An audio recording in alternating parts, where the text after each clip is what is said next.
Bonjour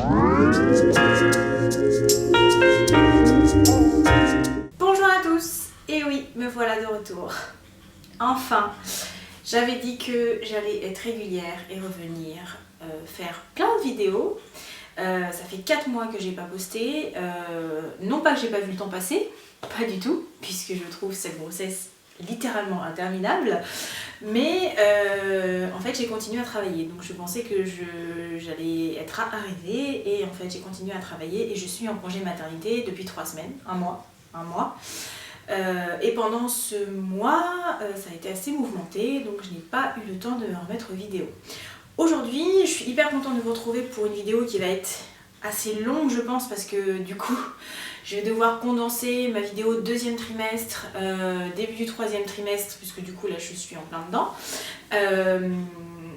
On est très proche de l'accouchement, donc du coup j'ai vraiment envie de faire cette vidéo avant d'accoucher parce que voilà, après je sais pas comment ça va se passer avec bébé, si je vais pouvoir faire des vidéos régulièrement, etc. Donc du coup j'avais vraiment envie de documenter ça. Donc du coup voilà, c'est une deuxième partie de grossesse, deuxième et troisième partie de grossesse qui a été, je dirais, encore plus difficile que le premier trimestre. Donc si vous avez vu la vidéo du premier trimestre, effectivement il y avait beaucoup de symptômes, beaucoup de fatigue, beaucoup de nausées, etc. Là c'est un autre niveau, c'est pas les mêmes symptômes, c'est pas les mêmes choses, bien que j'ai eu des symptômes assez bizarres dont je vais vous parler. Mais je suis passée du coup en grossesse dite à risque et pathologique, donc du coup voilà, c'était, et c'est toujours d'ailleurs aujourd'hui un petit peu délicat avec une épée de Damoclès au-dessus de la tête, mais voilà, du coup je vais en parler et documenter tout ça pour pouvoir m'en souvenir, pour ne pas faire d'autres enfants. Non, je rigole, j'en sais rien, on verra bien. Alors donc, que s'est-il passé pendant mon deuxième trimestre qui a été assez mouvementé. Alors déjà, j'ai repris le travail après mon état comateux et totalement léthargique du premier trimestre. J'ai réussi à reprendre le travail, sauf que ça s'est pas du tout passé comme ça devait se passer, puisque au bout de 10 jours de reprise de travail, j'ai été mise en arrêt directement en raison de contractions très présentes, grosse fatigue, beaucoup de malaise, beaucoup de chute de tension, et mon médecin a dit non, c'est pas possible, vous pouvez pas travailler, vous pouvez pas prendre les transports, etc. Donc ça a été assez difficile à gérer. Autant moralement pour moi parce que j'allais un peu mieux, je suis sortie de cet état de fatigue extrême du premier trimestre, et pour mon employeur aussi. Forcément, c'est jamais simple de retourner au travail et puis de partir au bout de 10 jours en disant en fait non, ça va pas le faire. Le point le plus chouette de ce deuxième trimestre, ça a été évidemment de découvrir le sexe du bébé. Je sais même plus si j'en avais parlé sur la première vidéo parce que j'étais déjà enceinte de 4 mois passés quand je l'avais faite. Mais du coup, nous avons su aux alentours de 16 semaines que nous attendions une petite fille. Donc c'est ma troisième fille. Je ne désespère pas peut-être d'avoir un garçon un jour, on ne sait pas, on ne sait jamais. Mais voilà, on attend donc une petite fille. Et ça a été super de découvrir, voilà. Ses sœurs sont très contentes, notamment ma petite dernière qui est archi contente d'avoir une petite sœur. Évidemment à 6 ans on n'a que ça, une petite sœur. Mon chéri est très content aussi, il n'avait pas spécialement de préférence. Voilà, au moins je sais où je vais et ce que je fais, j'ai l'habitude. Concernant les symptômes, je pense que j'ai tout fait, tout ce qu'il y avait dans les livres. Oui, je pense que j'ai tout eu. Donc voilà, mais en gros, évidemment, ventre qui grossit, la poitrine qui grossit de façon exponentielle. J'ai eu énormément le retour de l'appétit 4e, 5e mois, avec vraiment des envies incontrôlables. Enfin, si je mangeais pas ce que j'avais envie, je me sentais mal. Mais vraiment des envies en plus pas du tout saines. Par exemple, j'ai eu une période où il fallait que je mange des patates sautées, cuites dans plein d'huile, et je rajoutais par-dessus du beurre et de la crème fraîche. et je pouvais manger ça matin, midi et soir. Ce qui explique ma prise de poids, parce que voilà, parlons prise de poids. Je suis quelqu'un de très très fine de nature, et là pour le coup, plus du tout. Donc j'ai beaucoup de mal à me reconnaître évidemment. Mais de toute façon voilà, je sais que c'est comme ça et que de toute façon je vais les perdre.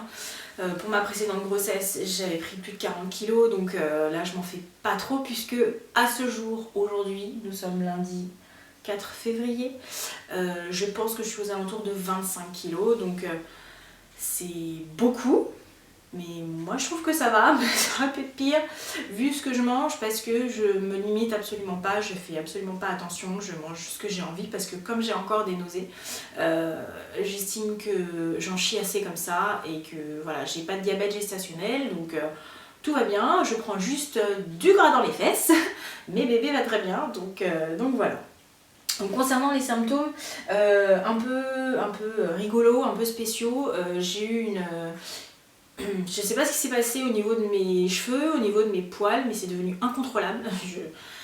J'avais des poils qui poussaient à une vitesse, j'ai jamais vu ça. Alors évidemment je suis absolument ravie puisque du coup j'avais fait l'épilation au laser l'année dernière et j'étais entièrement débarrassée de poils et c'est revenu.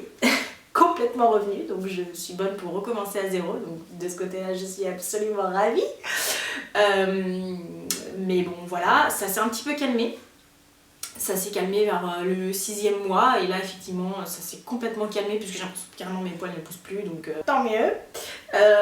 Mais voilà, c'était assez spécial comme symptôme. Évidemment je me lève énormément de fois la nuit pour aller faire pipi, brûlure d'estomac, fringales, j'ai eu un passage assez émotif aussi où je faisais que pleurer parce que voilà, j'étais pas forcément bien. Voilà.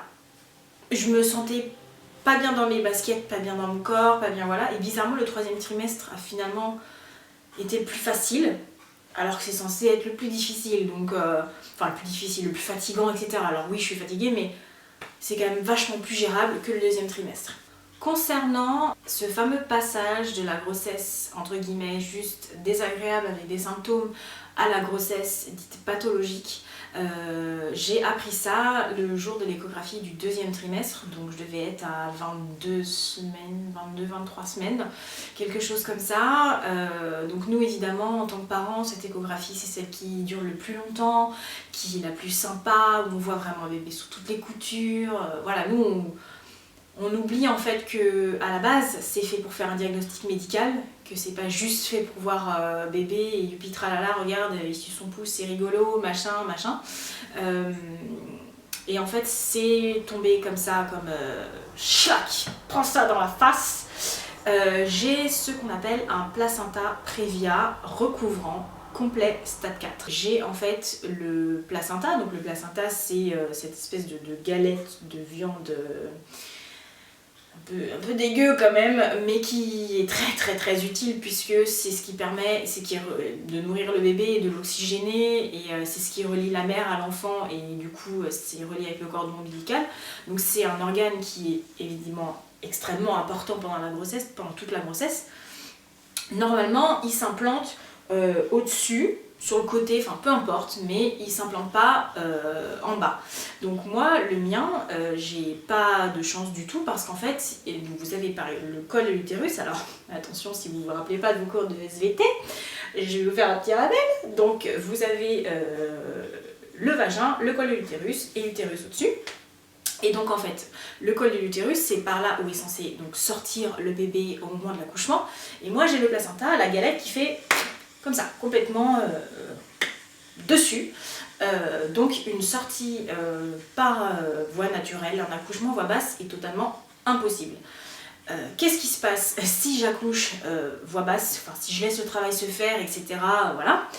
Eh bien, je décède d'une hémorragie, et le bébé décède aussi dû à l'hémorragie, puisque du coup, la connexion mère-enfant ne se fait plus, donc le bébé n'est plus alimenté ni oxygéné, donc du coup, c'est mort in utero garanti, et pour moi, c'est une hémorragie fatale.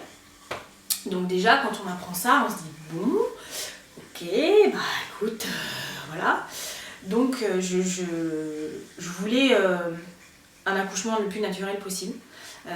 J'avais choisi une maternité en fonction, qui avait une salle physiologique, etc. Je voulais pas de péridurale, je voulais quelque chose de naturel, voilà, parce que j'ai accouché 2 fois où on m'a posé la péridurale, mais elle n'a pas fonctionné, donc je me suis dit, je vais pas me faire chier à en faire poser une si au fait je sais accoucher sans péridurale. Je voulais même accoucher à la maison, ça c'est un truc que chérie refusait catégoriquement. Franchement, je me serais sentie de faire un accouchement à la maison. Donc du coup j'avais choisi la maternité en fonction de ça. Concernant la pathologie que j'ai, c'est que de toute façon c'est césarienne obligatoire, donc c'est une césarienne qui est programmée, puisque effectivement c'est un truc qu'on peut voir que par échographie, et qu'il y a encore 50 ans quand il n'y avait pas d'échographie et qu'on découvrait au moment de l'accouchement que le placenta bouchait la sortie, c'était la première cause de mort des femmes en accouchement, quoi. Donc je me dis déjà heureusement que nous sommes en 2019 et qu'on a pu voir ça et que je ne vais pas mourir en couche. Mais c'est forcément une mauvaise nouvelle parce que j'ai mis énormément de temps à l'accepter, parce que je ne voulais pas d'une grossesse médicalisée, je ne voulais pas d'un accouchement médicalisé. Et là on part sur une césarienne à risque, puisque pendant la césarienne je peux faire une hémorragie de la délivrance. Donc il y aura 2 fois plus d'équipes médicales autour de moi. C'est une césarienne délicate apparemment, et ils vont prévoir des poches de sang, etc. au cas où je... Voilà, c'est très stressant, j'ai beaucoup angoissé, beaucoup pleuré, beaucoup... Voilà, donc au-delà de l'aspect accouchement en lui-même, il y a aussi du coup toute la grossesse qui passe du coup à risque, parce que la moindre contraction peut provoquer un décollement du placenta et une hémorragie, ce qui fait que ça coupe la connexion mère-enfant, ce qui fait que y a énormément de risques d'accouchement prématuré. C'est-à-dire que si on fait une hémorragie à 5-6 mois de grossesse, ils ne se posent pas la question, ils ouvrent, ils sortent le bébé et, pour sauver la mère et l'enfant, mais ça fait un très grand prématuré. Donc du coup, tout de suite, j'ai été mise alitement, on fait plus rien, on bouge plus, donc forcément le moral en prend un coup, le poids en prend un coup, parce que quand tu manges et que tu bouges pas de ton canapé, forcément voilà. Et ouais, j'étais pas bien du tout, parce que je me disais j'ai pas une grossesse normale, pourquoi les autres ils peuvent sortir, danser, aller faire les courses, aller faire les magasins, etc. Et moi je suis coincée à la maison et je peux rien faire. Alors je me sentais physiquement de mieux en mieux, mais j'ai cette épée de Damoclès au-dessus de la tête où je peux faire une hémorragie le jour, la nuit, n'importe quand. Donc voilà, et surtout que j'ai énormément de contractions. Donc du coup le gynéco a dit moi je vous arrête, vous pouvez plus travailler, etc. Donc j'ai pu continuer à travailler, d'où mon absence sur YouTube, puisque j'ai travaillé en télétravail sans bouger de mon canapé jusqu'à mon congé maternité qui a débuté le 1er janvier. Et heureusement que j'avais ça, parce que sinon je pense que j'aurais pété un plomb à rien faire, juste à ruminer. Donc voilà. Le repos a fonctionné dans le sens où je n'ai pas eu de grosses hémorragies évidemment qui ont nécessité la naissance de ma fille. En revanche, j'ai déjà eu des saignements. Mes premiers saignements, je les ai eu début décembre, qui ne m'ont pas amené à la maternité parce que le médecin m'avait pas forcément dit d'y aller, alors qu'en fait j'aurais dû, donc ça aurait pu très mal tourner. Finalement ça s'est calmé, ça s'est arrêté, donc voilà. Entre-temps, j'ai décidé aussi de changer de maternité, et du coup j'ai changé de maternité très très tard, à 30 semaines de grossesse, ce qui était vraiment un parcours du combattant, parce que l'hôpital dans lequel j'étais suivie ont été très alarmistes, très angoissants. On sentait que le gynéco, on lui posait des questions et on sentait qu'il n'était pas confiant lui-même sur mon cas. Donc quand on se remet entre guillemets sa santé, sa vie entre les mains d'un médecin, et que le médecin lui-même te dit oh, votre cas franchement je sais pas comment ça va se passer, la césarienne, il y a tant de pourcents de chances de mortalité, machin. Non mais allô quoi, j'ai pas envie que tu m'ouvres en fait, t'as pas confiance en toi, donc j'ai pas confiance en toi. Donc du coup je me sentais vraiment pas d'accoucher là-bas, surtout qu'on nous a dit du coup au rendez-vous du 7e mois que j'aurais probablement une anesthésie générale et pas une anesthésie rachianesthésie. Donc du coup j'assisterai même pas à la naissance en fonction de l'humeur de l'anesthésiste, voilà, on savait pas trop, et qu'on nous a dit aussi que le papa pouvait très potentiellement ne pas être présent pendant la césarienne, et ça c'est juste pas possible parce que je me sens incapable de vivre ça toute seule, avec l'angoisse que ça se passe mal et que ça tourne mal et que je fasse une hémorragie, etc. Je me sentais pas du tout d'être toute seule.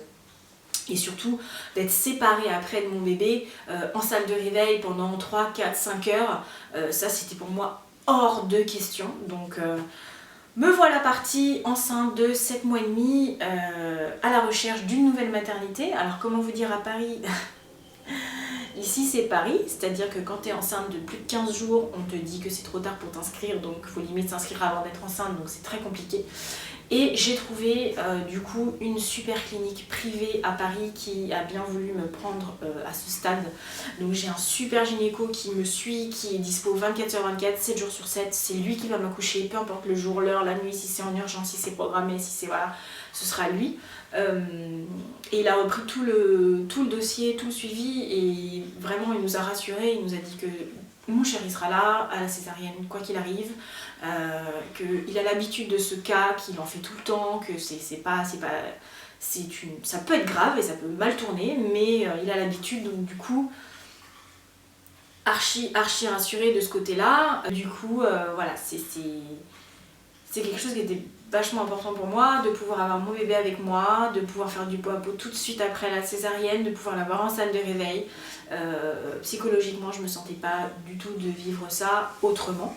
Entre-temps, j'ai eu la joie d'être hospitalisée, donc depuis le mois dernier j'ai été hospitalisée 2 fois. J'ai eu une perfusion de fer directement pour faire remonter mon taux de fer, pour éviter de ne pas claquer sur la table d'opération. Si je fais une hémorragie, parce qu'il me faut un taux d'hémoglobine meilleur que ça. Donc après, pour ceux qui s'y connaissent, j'ai un taux à 6, j'avais un taux à 6, sachant que normalement à 8 c'est transfusion sanguine, donc je suis vraiment très très basse, ce qui expliquait évidemment ma grosse fatigue, essoufflement, etc. et que c'était étonnant que je fasse pas plus de malaise que ça. Donc là je suis remontée grâce à cette cure, heureusement, et j'ai un taux décent pour faire la césarienne. Donc ça c'est pas mal. Et donc j'ai également été hospitalisée pas plus tard que jeudi dernier parce que j'ai fait un énième faux travail, et ça a été vraiment... à partir du moment où je suis rentrée dans le 3e trimestre, j'ai fait énormément de faux travail. Alors j'avais déjà des contractions, à savoir une 40aine de contractions par jour, donc c'est énorme normalement, c'est pas plus de 10, au-delà de 10 on parle d'accouchement prématuré, de menace d'accouchement prématuré. Moi j'en faisais une 40aine mais qui n'agissait pas, donc du coup on s'est dit voilà, j'ai un utérus qui contracte, et voilà. Sauf que les faux travail, c'est vraiment des contractions toutes les 5 ou 3 minutes pendant plusieurs heures, comme quand le travail commence et qu'on se dit il faut partir à la maternité.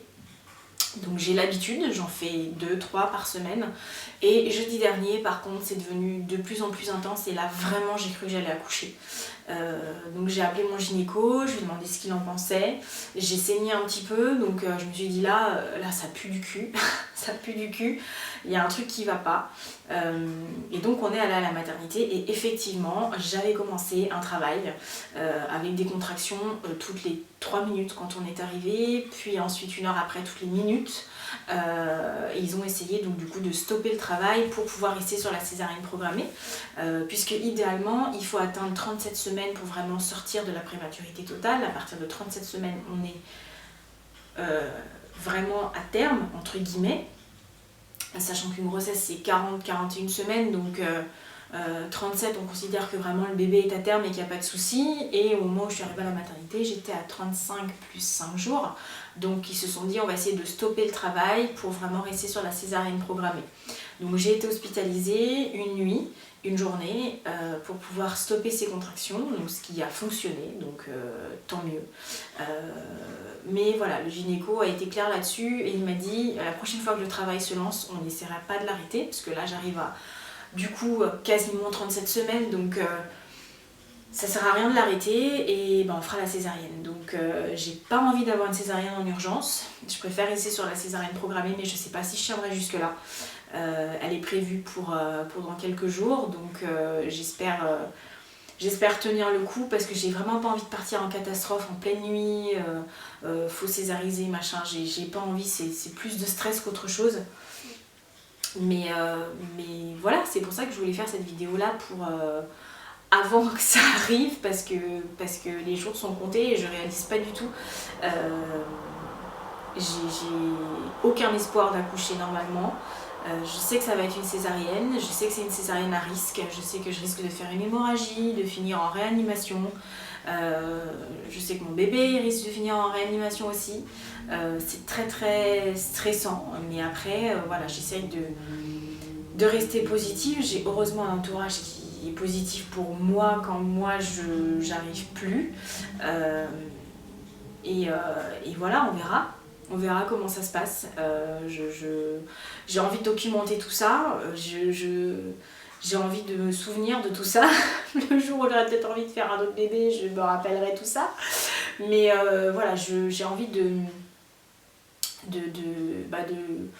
documenter la naissance. Je pense que je ferai un vlog ou quelque chose comme ça pour vraiment parler de mon expérience parce que le placenta prévia, c'est quelque chose qui est très courant, hein. C'est une grossesse sur 200, un placenta proche du col.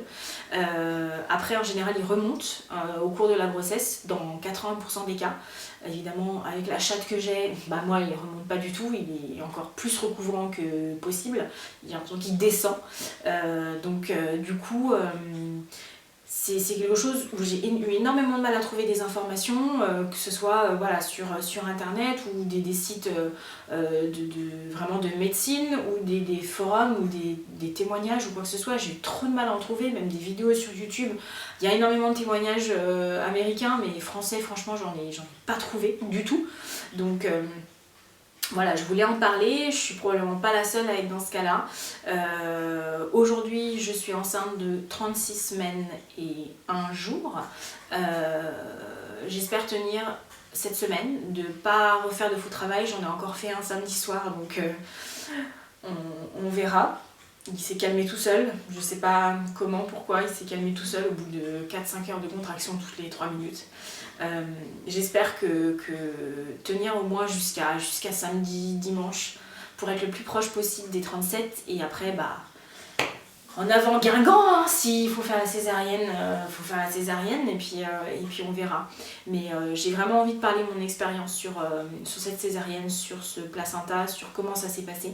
Donc j'espère que c'est quelque chose que vous voudrez suivre et surtout j'espère pouvoir aider d'autres futures mamans qui sont dans mon cas et qui viennent d'être peut-être diagnostiquées avec un placenta prévia. Si ça peut aider, voilà, tant mieux. J'ai plein d'idées de vidéos, surtout relatives à la grossesse, à la préparation de l'arrivée de bébé parce que forcément je suis en plein dedans et c'est ce qui m'occupe l'esprit le plus en ce moment. Et les voyages aussi, parce que du coup on est en train de préparer les voyages avec les enfants, mais tout ce qui est beauté, make-up, etc., j'ai vraiment plus envie pour le moment, parce que je me reconnais pas. J'ai essayé de filmer des vidéos, tuto make-up, etc., mais j'ai tellement le visage bouffi, j'ai tellement pris de poids que j'ai pas envie de garder ça en souvenir, que je me reconnais pas quand je me maquille, que limite je sais plus me maquiller avec la forme du visage que j'ai actuellement. Mais je sais que voilà, ça va revenir très vite. Et justement, je pourrais vous faire des vidéos comment réussir à avoir une gueule potable après une nuit de merde et avec un bébé de 1 mois. Si ça peut intéresser les jeunes mamans, voilà, pourquoi pas. Mais voilà, en tout cas, on est impatient évidemment qu'elle arrive.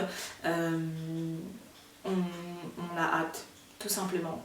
Et en même temps, c'est un sentiment très bizarre parce que j'ai hâte et j'ai peur parce que je sais absolument pas comment ça va se passer. C'est ma 3e grossesse, c'est mon 3e enfant, c'est mon 3e accouchement et j'ai jamais eu aussi peur en fait, donc alors que ça devrait être la routine hein, quelque part, mais non franchement je sais pas comment ça va se passer. Je voulais vous montrer aussi l'évolution de mon bidou qui est énorme aujourd'hui. J'ai la chance, toujours pas de vergeture, alors qu'on arrive à la fin, je croise les doigts, je continue à mettre de l'huile, de la crème, de plein de trucs. Mais voilà, c'est vrai qu'il est assez conséquent, j'ai un très gros ventre. Mais c'est comme ça, voilà. Alors voilà, de face, de profil. Donc oui, je ne passe pas inaperçue et j'ai de plus en plus de mal à me déplacer, mais bon, c'est bientôt la fin. Donc voilà, je vous remercie d'être toujours en tout cas au rendez-vous malgré le manque de régularité. Je vais vraiment essayer de faire mieux. Je suis en congé maternité pendant longtemps, donc je vais vraiment pour le coup là avoir du temps et avoir envie de vous embarquer dans cette aventure avec l'arrivée d'un nouveau-né dans une famille recomposée qui est la nôtre. Et voilà, si ça vous a plu, likez, abonnez-vous, tout ça, et je vous dis à très vite pour une prochaine vidéo. Bye!